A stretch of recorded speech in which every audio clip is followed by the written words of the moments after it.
Good morning. Good morning. Welcome to our last, I guess it's not even the 2023-24 school year anymore, but this was our last webinar, leadership webinar scheduled. We are ready to jump in with our July topic, which is hiring and growing. Right? What are we looking for when we're hiring English language development, ESL, CLDE, right? We're called so many different things, but what are we looking for when we're hiring those teachers, us teachers? And then what are we doing to support them and develop them to keep them engaged in the profession and want to stay year after year and become the best that they can be? So we're going to talk through some different pieces of qualifications, just lessons learned from doing years of hiring of other teachers, and then talk about some of the supports that we can put in place for teachers to make sure that as they transition into being a brand new teacher, possibly, or transitioning from a different content area into English language development, that we can fully support that transition and what it entails. So let's go ahead and get started into that. So today we'll talk just a little bit about reviewing resumes, what we look for, interview questions, and ongoing support. So quick introduction. I think if you're here, you have probably met me, seen me, talked to me, received emails from me in the past, but I'm Kelly Ryder. I'm the president and founder of English Learner Portal, and I thank you for joining us, whether it be live or on the replay. I know your summertime is precious, and I really appreciate you being here. So in my career, I've had different opportunities to be part of hiring teams. In the places where I've worked, there was a strong belief in panel interviews. I'm not sure how that goes in other places, but I was often a teacher on the panel. And then as I went into school administration as an assistant principal, I did the hiring and was on hiring panels. And then fast forward in the career to the last years in public school where I was the ESL coordinator for a district. And this was day-to-day life of interviewing, reviewing resumes, hiring teachers onto our team, and looking for the best, right? We are all feeling a little short-staffed these days, and we feel pressured to get the warm bodies, but let's get the right bodies. That's what we're talking about here today. All right. So let's start with looking at resumes. What do I look for? When I'm looking to hire a new English language development teacher, whether it's a brand new teacher or a teacher changing content areas, I'm looking for that linguistics and language teaching coursework. This is important. If the teacher you are hiring truly understands the role and the job and the expectations of the students, then your teacher really needs to have some of this background in the coursework.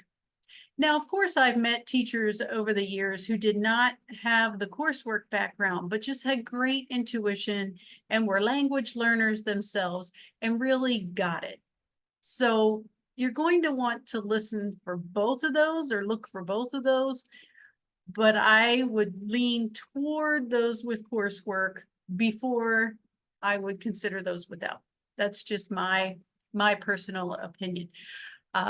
There is a level of expertise, and if you don't seek that level of expertise, then your program won't be the most effective. It won't be as effective as it could be if you go and seek for that expertise. We look for candidates that have experience with diversity, right? They have worked in diverse schools. They understand communities and how they work.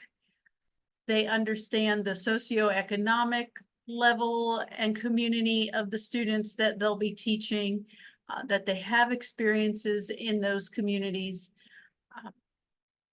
We're looking for teachers who don't shy away from something different, right? Teachers who will go into the community and go to that Korean grocery store or go into that little tiny Mexican restaurant that's homegrown and make themselves figure it out, right? We want those kind of teachers who will just embrace culture and dive in.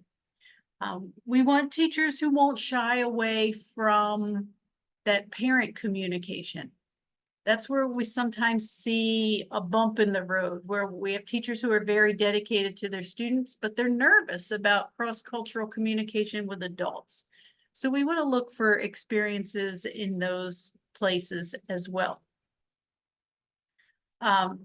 Knowing me, knowing English Learner Portal, you know that we have a lifelong, career-long dedication to ongoing professional development, right? There's continuous flow of research, updates to research, new things coming out, different experts speaking up, different collaborations happening. Like right now, the collaborations that are happening between the English language development world and the reading, the science of reading world are very interesting to follow and try to sort through. So someone who is dedicated to that ongoing professional development. So that resume should have courses or workshops or webinars or maybe a portfolio of things that this teacher has done to continue to stay in the loop and stay on top of what's going on in education. Not just the mandatory things, but willing to go above and beyond. I think our field is constantly learning.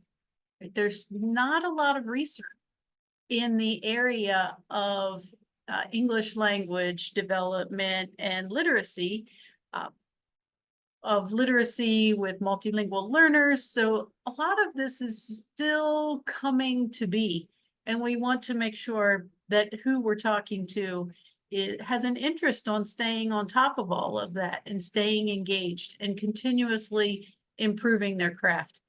The students who are in front of us are changing constantly. The areas of the world from which they arrive is changing constantly. So we have to be flexible in that way too. I want to look for evidence of collaboration. And I guess I would add to that collaboration and leadership, right? Often our English language development teachers are working alone, right? They may not have a full team in a building, or they may have one other person, or even if there is a full team, they're all scattering different directions during the day. And so we're looking for people who show evidence on the resumes of collaboration, right? Depends on your model, but maybe you need someone who has experience with co-teaching. Maybe you need someone who's been a team leader, or that just gets on the school improvement team or asks to be part of leadership decisions. Those are the kind of candidates we're looking for, because we need an advocate. We need a gentle advocate in the role for English language development, because usually there's how do I say that? There are many less language development voices in a building than there are, for different content areas, other needs in the building. So we need that voice to be confident and to be collaborative, to be approachable, to be a team player, to be willing to negotiate and find ways to collaborate. That's what we are looking for there.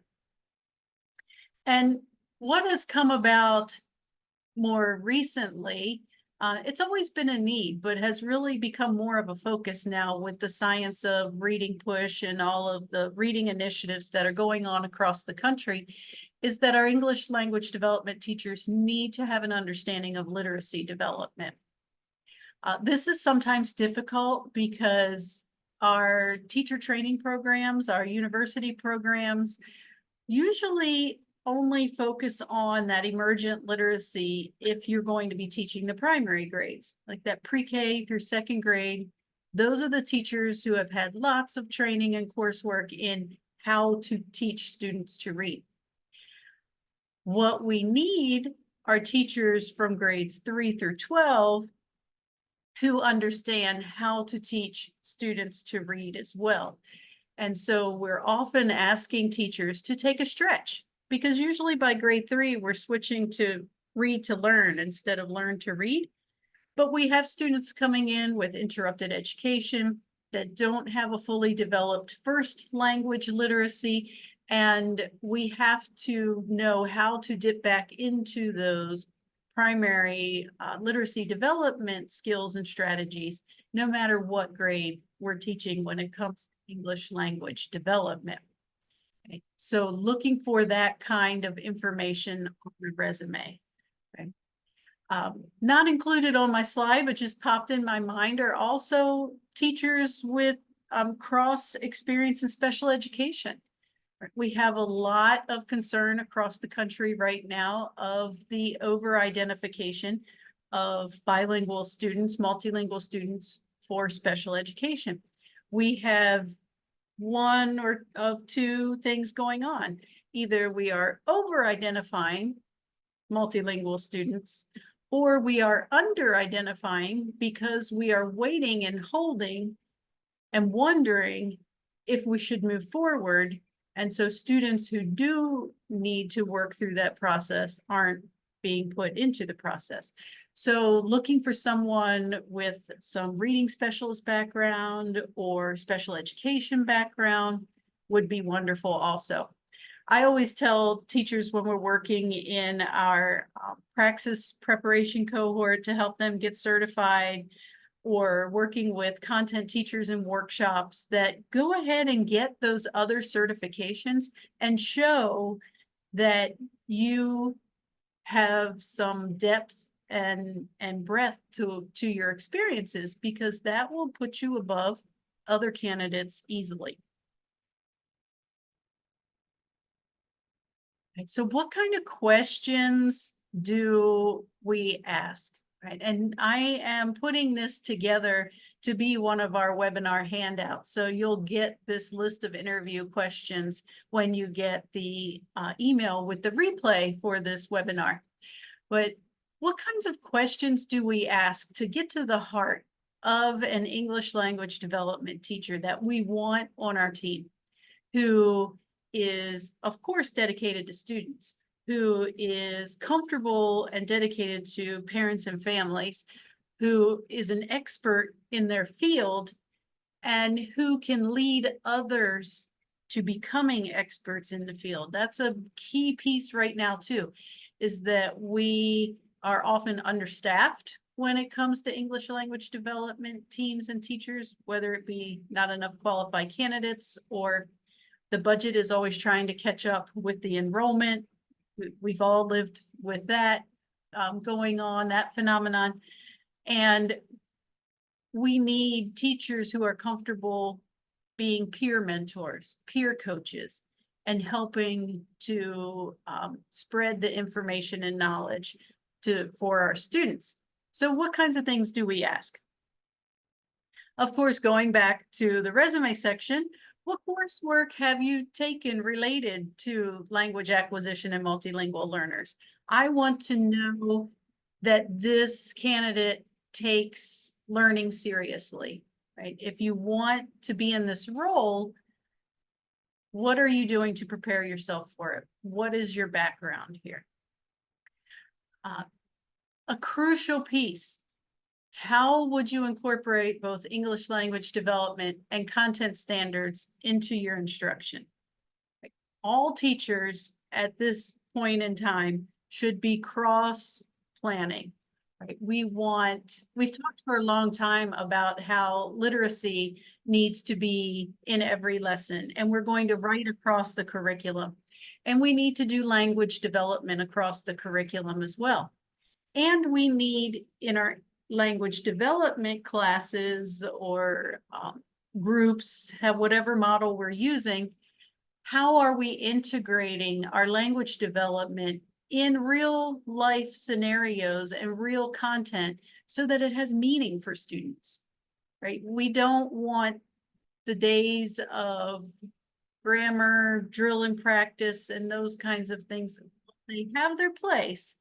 We want to make sure a majority of our time is spent on the language of communication, right? Intelligent communication, communicating what we know, how we know it, where we came up with this idea and why we stand by it, right? We want to create educated people who can function in their world. And so integrating that English language development and content standards is really important. And again, really important that your English language development teacher knows how to model that for the content teachers. So whether it be a pull-out model, a push-in model, a co-teach model, how are you putting English language development standards first on your radar, and then integrating that in a context that supports content knowledge? Could be you're supporting math today, could be you're working through some science concepts, right? How are you integrating? This not only helps develop the academic language and the language development process, but also smooths the transition as students are going from content area class to content area class, and they have had time with their language specialists to work on being able to understand what's going on in their regular classrooms.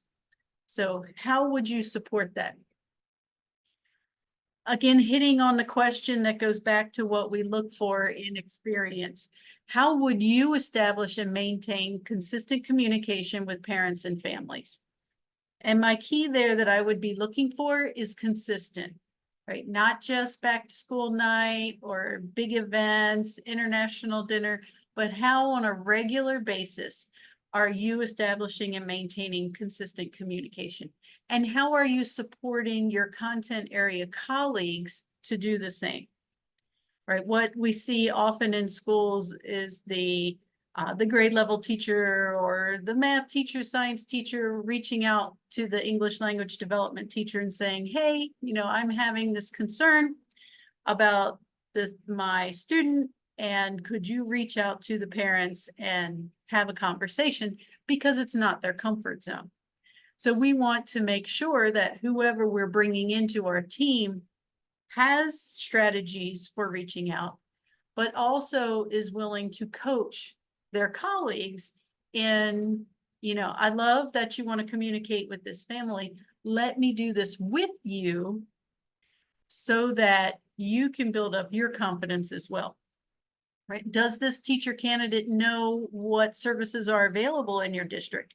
Do you have interpretation or translation services? Do you have a language line? Do you have human in-person interpreters that you can call, right? Do they know their resources?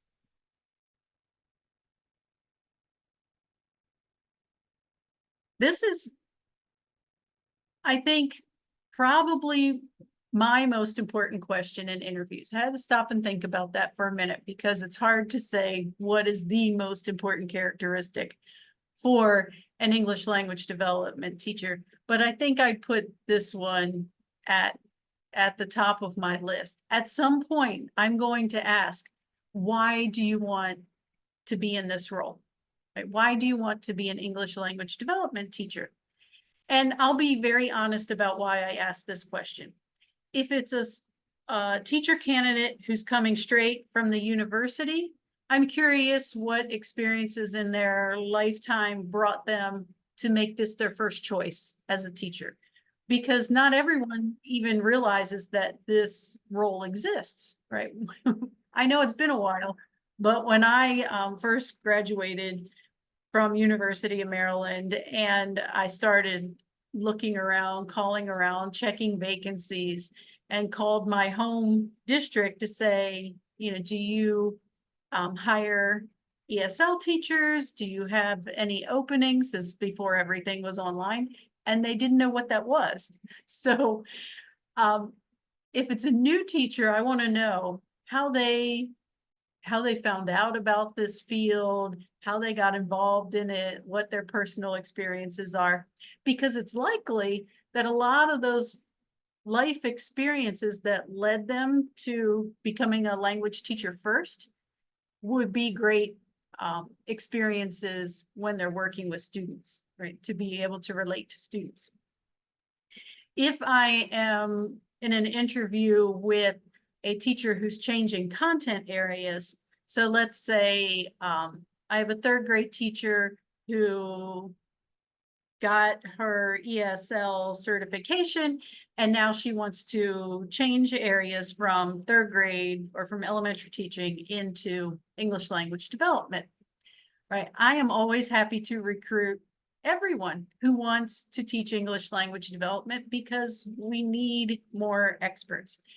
But I also go with a bit of caution, because what I have found over the years is that sometimes content area changes are basing their idea of this role on observing a couple teachers that they've worked with in their time teaching. So maybe they've watched one particular teacher at their building, or they've worked with a couple different ESL teachers, and they're like, that's the job, right? That's the job to have. I want to know why. And I'll be very honest, I want to know why, because I have come across a number of teachers over the years who have the idea that it's easier. And anyone in the role can tell you that no teaching job is easier than the other. They just have different pros and cons, right? So it may look easier because you don't have, 25, 30 students in the room with you all day long, with tiny little breaks. In elementary, you do in secondary often. But the idea of the paperwork, the assessments, the juggling multiple groups and levels, that you might have 10 different lesson plans to prepare in a day, right? It all equals out. So I want to know if someone wants to change roles because they think it's easier, or because they're really truly dedicated to helping students develop their language and be academically successful, right? I want to ask something to sort through that. And I have every faith in teacher, but I'm just being honest about things that happen. And I totally get wanting to change roles. And I had probably 12 different jobs over my career in public schools. I get needing a change of pace. I just want to make sure that it's for the right reasons when I'm in an interview. And through that, we can also sort through a little bit of, do you know what you're getting yourself into? Right? It's a wonderful job, but do you know what the job is? Because we have limited resources, like all pieces of education, and I need to make the most of what I have. So what do you think are the main responsibilities of the ELD teacher? Right? Tell me what you think the job is. That way I'll know if we're on the same wavelength. Now, if we're not on the same wavelength, that doesn't mean that person's not hireable. That just means we need to have some conversations to clarify what the expectation is and what the role really is for the situation you're hiring for. Now, it could be very different from school to school, district to district, but you want to make sure you're on the same page, because without shared vision, without total buy-in, it's going to be an uphill battle, and we just don't have time or energy for that. So make sure there's shared vision there. How will you collaborate with content teachers to help expand their expertise? Right. It is part of the role, and it's a very important part of the role because, again, limited resources, right? So you are that contact person in the building. You are the content teacher's go-to specialist. So do you embrace that role? The English language development teacher isn't a role where you go in your classroom and shut the door and teach your kids. You really have to be part of leadership, part of committees, working with others, willing to provide professional development, willing to continue to work on your own professional development. Those are the teachers that move to the top of my list.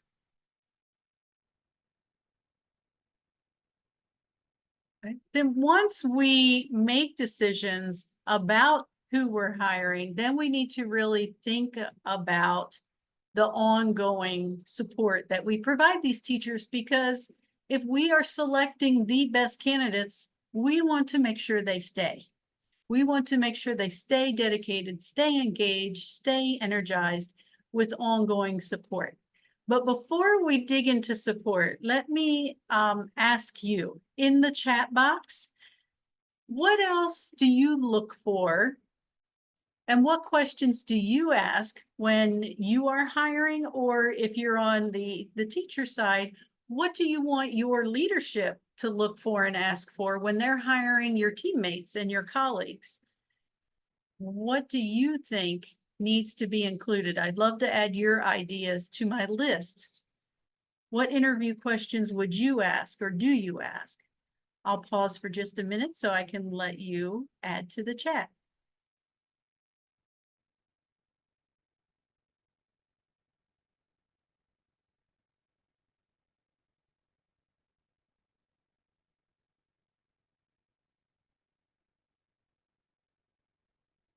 Oh, Martha, thank you. I like that. They asking about some challenges. So Martha says, how might equity show up in your role?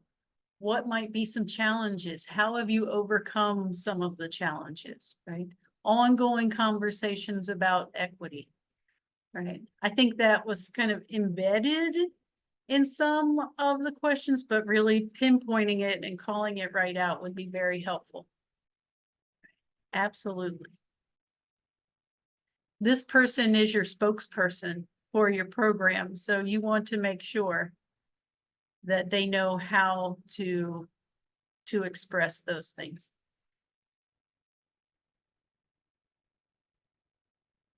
Right, cultural awareness. What is the English language development teacher's understanding and appreciation of different cultures and the challenges ELLs face? Right, excellent. Right, we want to get to, like, do you know who's in front of you? And can you relate? Can you really make a connection there?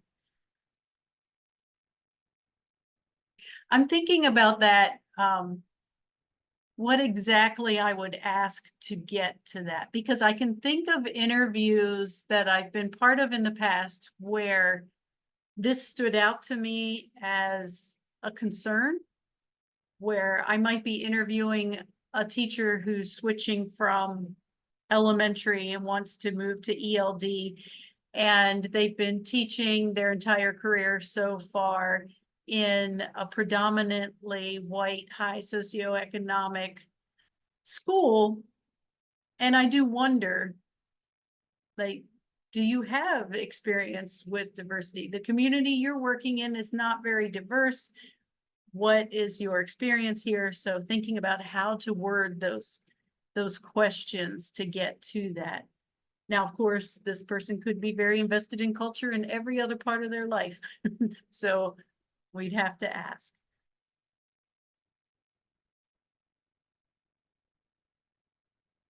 How have you measured impact of your supports? I like it. I like it, right? Let's get into, right? This isn't just a feel-good job, right? We are accountable for our progress in moving students toward English proficiency. So that also makes me think of assessment and data related questions. Are you familiar with our English language development assessments? Are you comfortable in looking at that data? Do you know how to tell, oh my gosh, just went right from my brain. Do you know how to determine if a student is making adequate progress or sufficient progress annually? Like, what about formative assessments? How do you work formative assessments into your language development, right? Nice. I think feel free to keep adding. I love your input, and I'm definitely going to include your thoughts and ideas in the handout for this webinar. I really appreciate it. So it's all for the good of the cause, right? We are all looking to grow teams across the country, and we have international schools that we work with as well. And as we know, in the world of English language development, it's a small world. And so even though I have changed districts, changed states, I keep crossing paths with the same people in different roles in different places. So, you know, it's for the good of the cause that we all support each other in developing the best teams possible. So feel free to continue to add to those ideas. All right. So thinking about our professional learning community, sometimes, you know, PLC has a bad rap, right? It's been used in so many different ways. Some planned as designed, you know, some done in a quality way, some done to check a box. And so, you know, when we say PLC, we get a mixed reaction. But when a professional learning community is done well, it is the best thing that can happen in your teaching career. So again, in the chat, if you're willing to say, what was the best professional learning community of your career?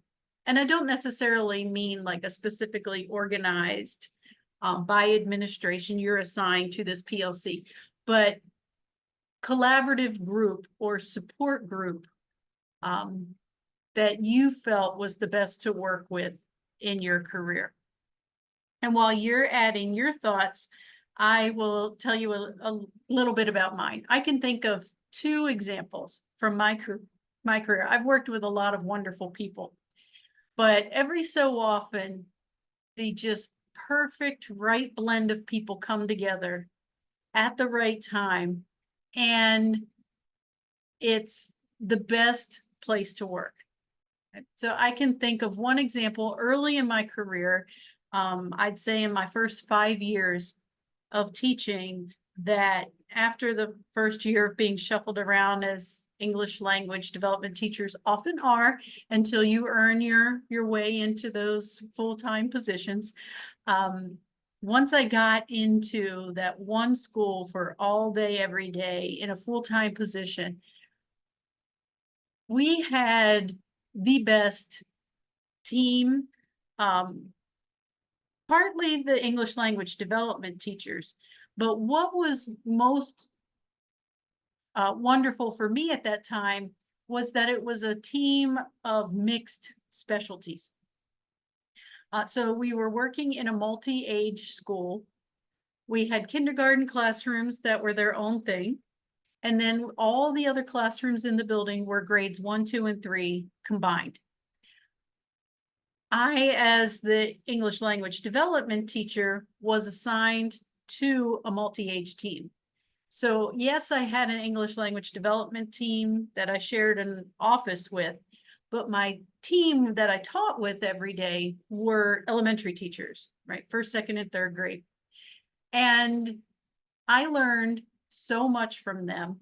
They were some of the most creative, innovative people that I've ever worked with.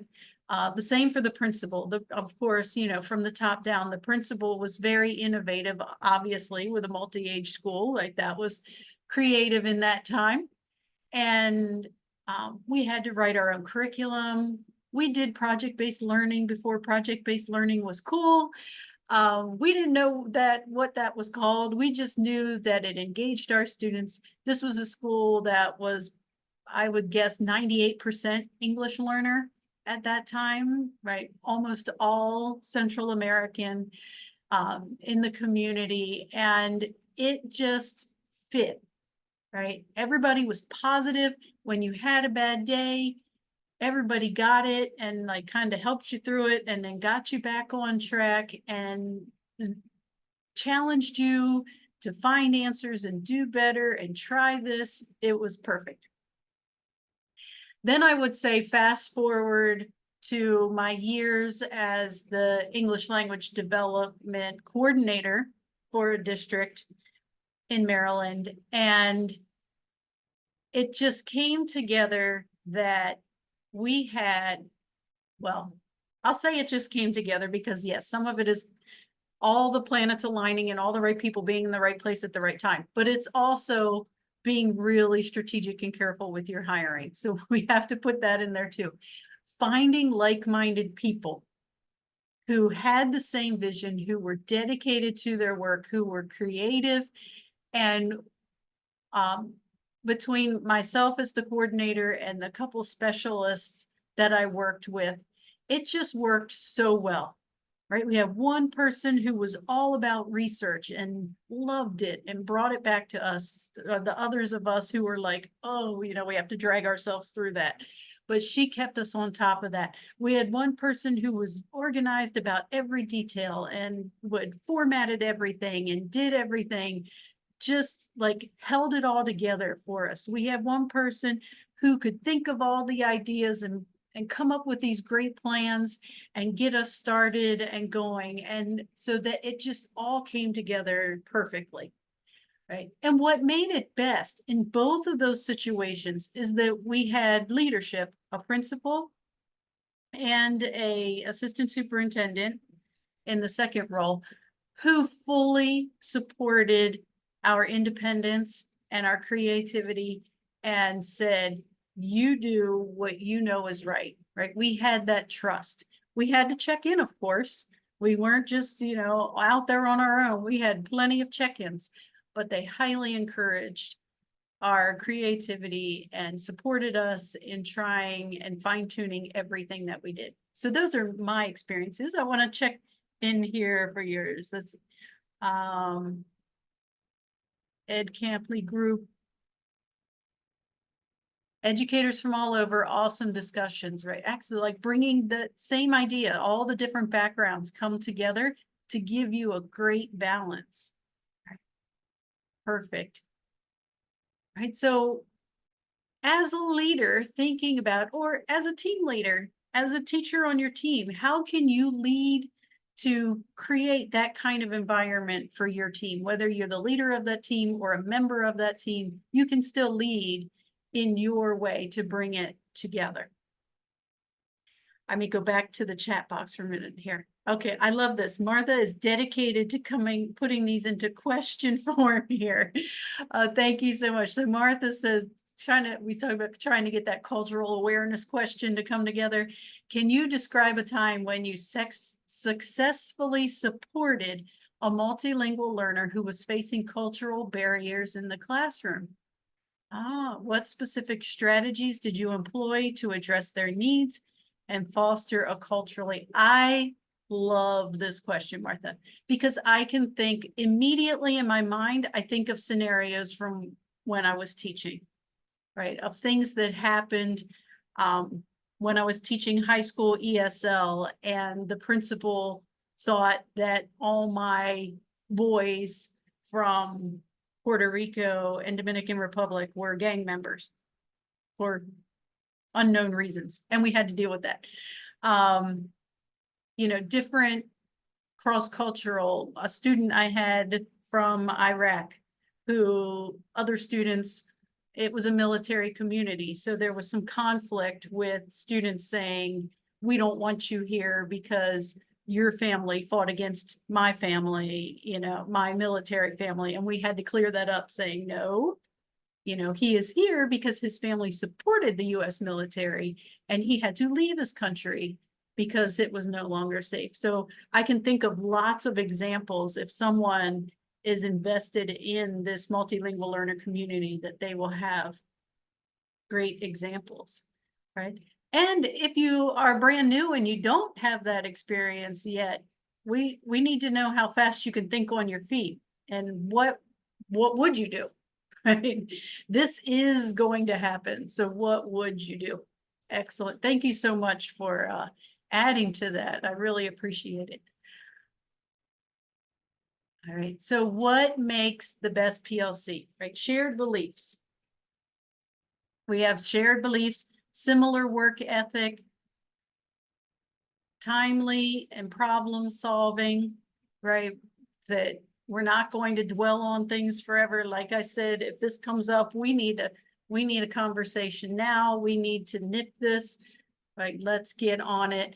And then inspiring and fun, right? Work is work, but it can also be the best part of our day as well. So we need to surround ourselves with others who can inspire us and laugh with us and, just be that second family. And that's really what we're looking for in our hiring. But once we hire, how do we maintain this, right? And I find it particularly difficult to maintain when teachers are singletons in the building or they're traveling between buildings. This is a reality for English language development. You might be the only one in your school. You might be the only one that goes to 3 different schools. I've had teachers that I've had to assign to 5 different schools, unfortunately. Right? It's a lonely job sometimes. And even if you have other ELD team members in the building, you're usually all going different directions and doing back-to-back groups and running here and there, that you don't have that common planning time, or just the structures of communication aren't there. Or you get sucked into a loop where it just turns into complaining, or you have like your team meeting. Okay, we finally get a chance to plan. Let's go to team planning. And it turns into just team venting, which you got to vent sometimes. But it doesn't really focus us on building our team or developing our instruction or meeting student needs. And so we are often looking for, right, that collaborative support.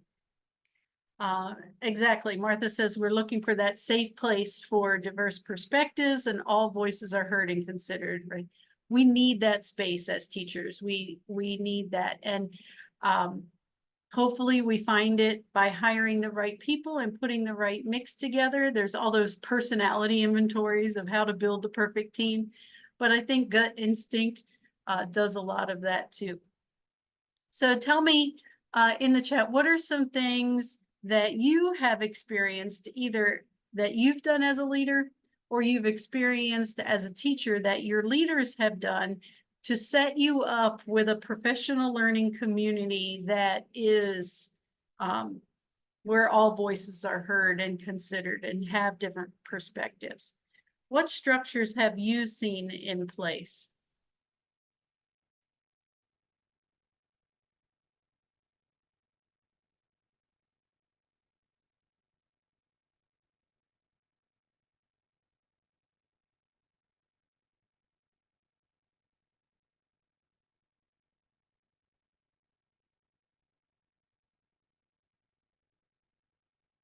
As you are typing, I think of small leadership things like agendas, right? That the leadership sets the expectation for your team meeting, your PLC, your team planning, whatever it may be. I know that as teachers, we like to push back against structures because we know what we need to do and we just want to get it done. But in order to bring all the personalities together and to provide a place for all voices, sometimes we need structures in place. So some of my best team meetings that I attended, even as a specialist, going from central office, going into schools and sitting in team meetings and helping and supporting teachers in schools, I loved when they had a particular format they had to follow. We have a couple minutes of this, we're going to talk about that, this is how we're recording it, this is how we communicate with each other. You could just jump right in. Right? Absolutely. Yeah, another barrier, coming from the chat box, just, we're going to come across resistant people, right? Education is always changing. We joke about this all the time. If you've been teaching for a while, you have experienced it. Where this week, I was just talking about this with a friend of mine last night who was from that original team in my early years of teaching that I said was like one of the top 2 teams I've ever worked on. And we're still friends for that reason. And we were talking about school systems that we have worked for that are constantly doing reorganization, right? Everybody needs to reorganize every now and then. I get it. But there are certain places where it's just constant reorganization. And I was like, well, you had this group in that office last time and you didn't like it there, so you moved it over here and now you don't like it there. Same thing with reading instruction, right? We're going to teach reading this way. No, we're not. We're going to teach reading this way. And then a few years later, we're like, oh, nope, we're going to teach reading this way. So education is like that. And I get how people become resistant to change. Absolutely. After a while, you're like, just stop. Just let me do my thing. Don't take me on the ride, right? Just let me, I don't need a new curriculum and a new this and a new that. Right. But so we have to find ways to, even if we have someone who is resistant or wants to stay in their comfort zone, how can we gently encourage, right? All right, so I really completely appreciate the participation in the chat box today. It's been great brainstorming with you, and it's going to benefit others because I'm going to incorporate your ideas into our handouts for this. I also wanted to talk to you just for a moment. I'm going to be very honest and say this was our leadership conversation, and I am going to shift into sharing a English Learner Portal resource with you. I don't want you to feel duped into this conversation. But for those teachers who are singletons or don't have a team that they can consistently work with, or traveling between schools, or you're just not finding your vibe with a group, we want to help you do that. So we have lots of things that we can offer to a school or a district to help build that kind of community, right? If you want to go on your own, yes, we have courses that you can take on your own. I always encourage you to improve your craft on your own. Absolutely. That's one of my interview questions. What do you do to stay on top of things? But I really want to encourage that collaboration. So some ways that we have been doing this in districts is to have district cohorts. So for example, selecting a topic such as newcomers, instruction for newcomers, and we get a group together who is interested in the same topic. It could be across schools, it could be across grade levels, it could be just any configuration of like-minded people who want to learn about a topic. And we all do the course together and have a facilitator who helps guide those conversations, kind of provides that agenda. And we can come together with like-minded people, even if we're in a very isolating type situation. I've spoken to a lot of district leaders where they have tiny programs. And in your program, you may have 2, 4, 6 teachers, right? And sometimes you need an outside perspective, right? Just like our students, we're always talking to the same people. They want to talk to some different people sometimes. And so let us help you connect with other people outside of your bubble and bring in some diverse perspectives.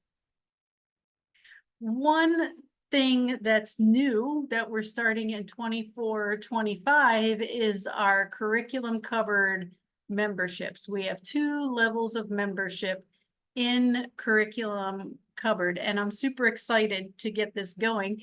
And if you are here, you are eligible for a 3-month free trial. And I really hope that you will jump in with us because we want to get this PLC going. So here's the goal, right? There's 2 levels. The main level where we'll have the most people participating is as a collaborator, right? Think of your building has just expanded across the country and to international schools. At the collaborator level, we have group discussion boards and sharing space. So maybe this month our topic is, what are your best tips for teaching newcomers? Or what's your best back to school get to know you activity? Or places where we can share and brainstorm, because many of us are working alone. There's live opportunities. We're going to do some brainstorming sessions like this, but only for members. So we have a nice small community of like-minded folks who come together with the expectation that we're all participating and sharing our knowledge. In this professional learning community, you always have expert coaches on hand. Of course, I will be fully involved in participating in those conversations. We have lots of guest experts who are more than willing to join in conversations and participate nationwide. And just a little bonus on that, as a collaborator, you get a 10% discount on all your ELP purchases. So if you need to take a course, you want some thinking verbs, you want a Spark Planner, you want whatever it may be, you can have that discounted opportunity. What we're trying to do here is, for a small fee, because we have to cover our expenses of all the technology and resources, is to bring together people who are focused on English language development. It doesn't have to be an English language development teacher. You can be a content teacher, you can be a leader, you can be a district leader, school leader, but come together to build that PLC that is difficult to do when we're all so scattered throughout the day, right? I need this. I'll be perfectly honest. I am constantly thinking, like, maybe I want to go back into school because I miss the community. And then it hit me, like, let's try to build it so that everybody who's in a school who needs a language development community of like-minded people have a place to come together. So there will be monthly challenges, little contests, places to share. Of course, as we develop resources, you know, that's where it will go. We're going to have a couple of those, like back to school lesson plans and things to put in there. But over the next couple months, it's really our getting started and building time, right? We right now are recruiting members into our PLC who want to be part of this collaborative group. Now, of course, it takes your participation, right, to go in and to participate and to discuss and to respond and to share. And so we're looking for our first groups of folks to get in there and start building this great community, right? We're just getting it started in 24-25. So what that looks like is, if you are willing to give it a try and help us develop this community, we have a 3-month free trial period, because we just want people to come together and let's see how it works. Right? I think it has great potential, but let's see how it works. And then after that, there will be a small continuing membership fee as well. Now, if you're in a district that doesn't have established ELD curriculum, we want to be able to help you with that as well. If you've been on our mail list, you know we've been developing curriculum units over the past year. And so a next step up in the membership will be the full access pass, right? You have access to all of our curriculum units, either elementary or secondary, all of the supports that go with it. Any units, we're adding monthly units throughout 24-25, and a couple of coaching sessions with me or another ELP expert of your choice. So that will be more of the entire, let's teach the same units, let's plan together, right? That's level 2 PLC of a true teaching team, even though we're in different buildings. So I want to share the URL with you. Webpage. Let me make sure my share is in the right place here. Yep. All right, you want to look under resources and curriculum cupboard memberships. I'm going to put this in the chat box too, so you don't have to go digging. If you're interested in trying it out, understanding that you'd be one of the first people in, and so we're going to need your participation to really get this up and running. You can become a curriculum cupboard collaborator and be part of our professional learning community. Here is where you can get the 3-month free trial. Our gift for you being willing to jump in and try this with us.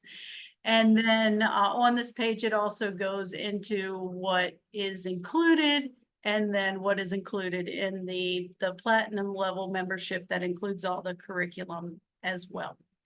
So I would love your feedback once you get a chance to look through. If you're interested and you have questions, feel free to email me. I'm going to put my sorry, I can't type and talk at the same time. Put my email in the chat box here, info@englishlearnerportal.com.